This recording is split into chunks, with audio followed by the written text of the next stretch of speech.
saya juga sampaikan kepada Bapak Presiden, mudah-mudahan ada waktunya Bapak Presiden untuk melepas pertama rombongan jemaah haji ini tanggal 2 ya Pak ya.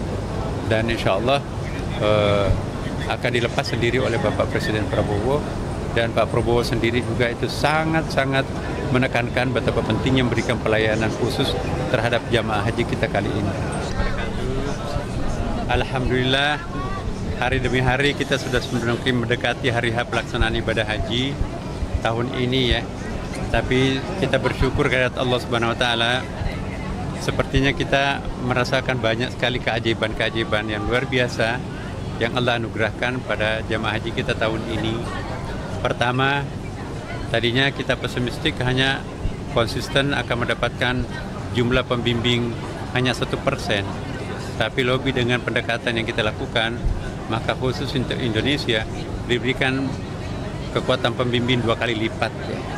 Berarti pembimbing kita bisa menjadi lebih dari 4.000 orang. Semakin banyak pendamping pembimbing, maka semakin nyaman mendapatkan pelayanan para jamaah haji kita.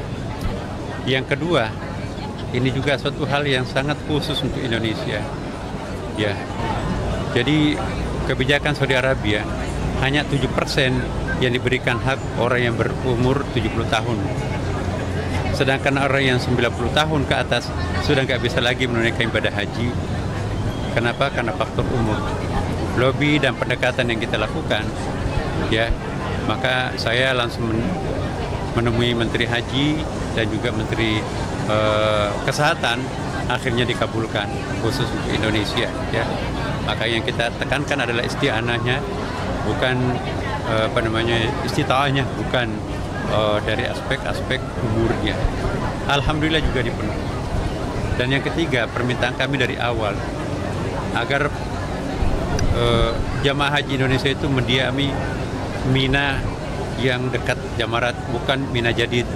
Karena dalam masalah ini ada masalah fikih, Imam Syafi'i itu menganggap ini ada persoalan kalau kita di luar Mina melakukan pemondokan. Maka ini yang pertama kami minta kepada pemerintah Saudi Arabia, dan sejak awal memang diiyakan, dan alhamdulillah kita mendapatkan tempat di inner circle-nya Mina. Kemudian juga kami juga patut menyampaikan di sini ya, bahwa teman-teman juga sudah berikhtiar sedemikian rupa untuk memberikan pelayanan lebih mudah kepada para jamaah. Maka tahun ini kita perkenalkan secara resmi, kita melakukan apa yang disebut dengan murur, dan kita juga melakukan tanazul. Apa itu murur? Murur itu kan nomenklatur baru ya. Dulu kalau kita melakukan ibadah haji harus bermalam di Musdalifah. Ya, turun dari bus. Nah, persoalan kita mencari busnya di mana, kemudian juga gelap-gelap, dan seterusnya banyak persoalan. Nah, di sini dimungkinkan kita untuk tinggal di mobil. Ya, karena juga macet kan, dia analogikan itu sama dengan al-mabit di Musdalifah, bermalam di Musdalifah, terutama untuk para lansia. Maka itu tetap di mobil. Jadi ini ditolerir, dan juga secara fikih tidak ada masalah. Dan apa itu tanazul? Tanazul itu artinya tidak lagi mutlak seseorang jamaah itu harus nginap di tenda yang sudah tersedia di Mina, tapi itu bisa nginap di hotel, karena jarak menuju ke kemah mereka itu lebih jauh kadang-kadang daripada pergi ke hotel mereka. Nah, itu perjalanan 1 kilometer atau 1,5 kilometer sudah sampai di hotelnya. Di hotel kan lebih enak tidurnya mungkin daripada di kemah. Nah, kemah itu kan juga kasurnya terukur kecil, ya mungkin juga ya toiletnya mungkin juga harus ngantri, tapi kalau di hotel kan lebih enak. Nah, tetapi tidak semuanya harus tanazul. Nah, kita mungkin hanya ya kurang lebih 40 sampai 50 ribu jamaah yang kita akan melihat siapa yang prioritas, itu yang akan melakukan tanazul. Tapi selebihnya berjalan normal, tapi insya Allah kita pun juga siapkan dengan beberapa macam kemudahan-kemudahan. Nah, persoalan catering makanan kami juga sudah berupaya sedemikian rupa ya, bagaimana supaya memberikan pelayanan yang sesuai dengan seleranya jamaah, selera Indonesia ya. Kemudian juga berusaha untuk belajar daripada kelemahan pada pelaksanaan ibadah haji tahun lalu, mudah-mudahan tidak terulang lagi pada tahun ini. Dan insya Allah ya kami manusia biasa tentu juga punya keterbatasan. Kemudian juga dari segi bus yang akan mengantar jemput jamaah ini pun juga kami punya antisipasi, ada opsi-opsi tertentu. Saya bersama teman-teman itu tidak hanya menggunakan the only one option. Kami akan membiasakan lebih dari satu opsi untuk mengantisipasi persoalan-persoalan itu jika itu muncul.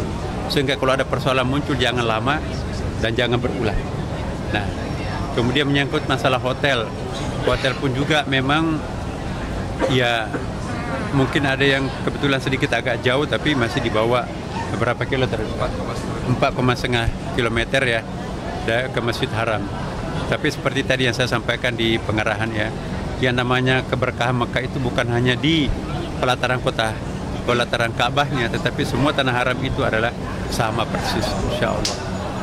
Nah, kemudian juga yang terakhir ya, transportasi pesawat kali ini kita juga punya pilihan lain. Misalnya kita melibatkan Lion juga, tapi Lion itu konotasi hukum internasionalnya itu sama, jangan mengasosiasikan dengan cerita-cerita orang tentang Lion ya kan. Lion ini adalah melalui standar internasional, dan Lion selama ini juga sudah sering mengangkut jamaah umrah ke Saudi Arabia, jadi punya pengalaman internasional juga. Bahkan Lion ini lebih cepat menyelesaikan persyaratan-persyaratannya di samping Garuda dan juga Saudi. Nah, kami mengantisipasi segala kemungkinan yang bisa terjadi ya, termasuk juga adalah masalah kesehatan. Wilayah Kementerian Kesehatan ini pun juga kami terus melobi, bernegosiasi dengan teman-teman Kementerian Kesehatan ya.